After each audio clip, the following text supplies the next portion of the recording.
Hello बच्चों, मैं Canterbury bell school Lachhiwala से आपकी रंजीत कौर मैम।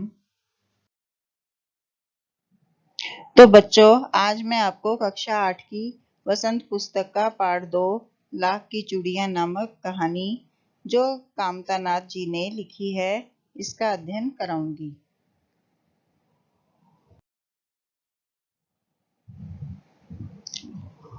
सारे गांव में बदलू मुझे सबसे अच्छा आदमी लगता था, क्योंकि वह बहुत सुंदर सुंदर लाख की गोलियां बनाकर देता था।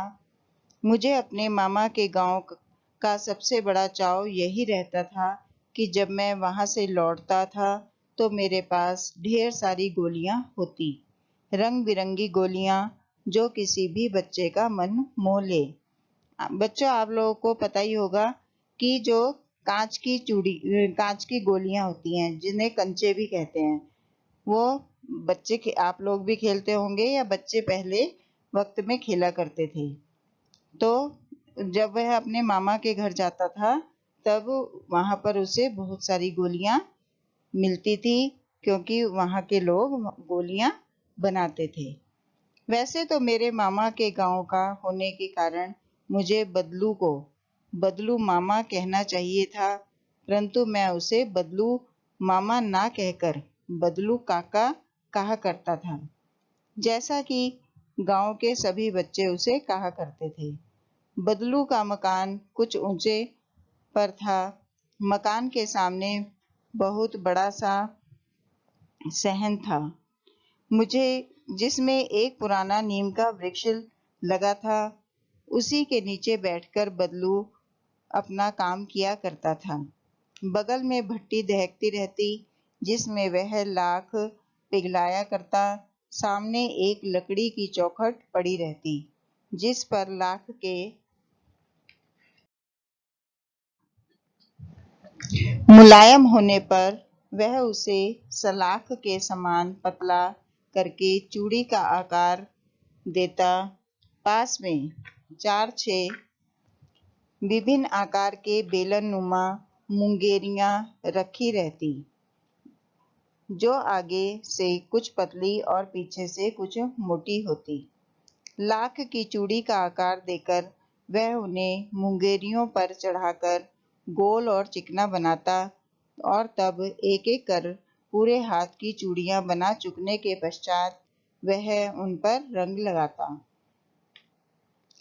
कि बच्चों, जो वहां एक व्यक्ति था बदलू, जिसे वैसे तो उसे वह मामा कहना चाहिए था उसे, परंतु वह जैसे बच्चे कहते हैं काका, तो उसी प्रकार वह भी उसको काका ही कहा करता था। और वह एक छोटी सी दुकान लगाता था, जिस पर बैठकर वह चूड़ियां बनाया करता था। लाख को पिघलाकर वह तरह तरह की चूड़ियां को आकार दिया करता था। बदलू यह कार्य सदा ही एक मचिए पर बैठकर किया करता था, जो बहुत ही पुरानी थी। बगल में ही उसका हुक्का रखा रहता, जिसे वह बीच बीच में पीता रहता। गांव में मेरा दोपहर का समय अधिकतर बदलू के पास बीतता। वह मुझे लल्ला कहा करता और मेरे पहुंचते ही मेरे लिए तुरंत एक मचिया मंगा देता। मैं घंटों बैठे बैठे उसे इस प्रकार चूड़ियां बनाते देखता रहता। लगभग रोज ही वहां वह 4-6 जोड़े चूड़ियां बनाता।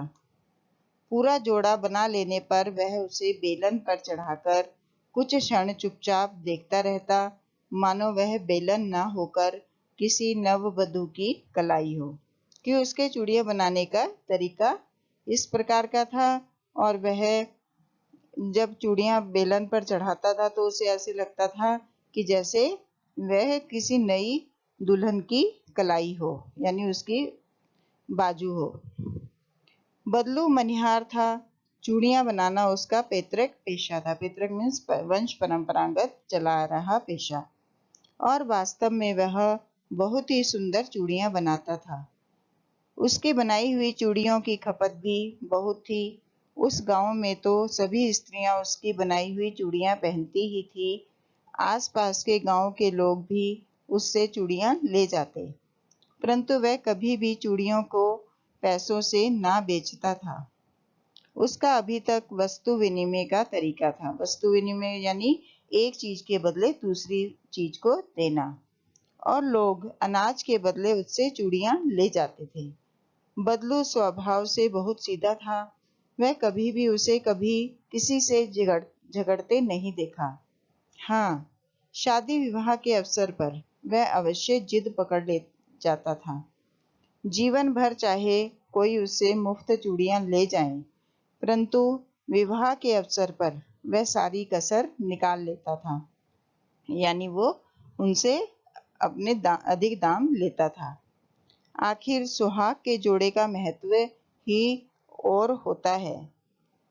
मुझे याद है, मेरे मामा के यहाँ किसी लड़की के विवाह पर जरा सी किसी बात पर बिगड़ गया था, और फिर उसको मनाने में लोहे लग गए। मतलब बहुत ज्यादा उसके लिए मेहनत करनी पड़ी, क्योंकि वह मान नहीं रहा था। विवाह में इसी जोड़े का मूल्य इतना बढ़ जाता था कि उसके लिए उसकी घरवाली को सारे वस्त्र मिलते, ढेरों अनाज मिलता, उसको अपने लिए पगड़ी मिलती, और रुपए जो मिलते सो अलग। यानी वह उस वक्त अपनी सारी कसर निकाल लिया करता था।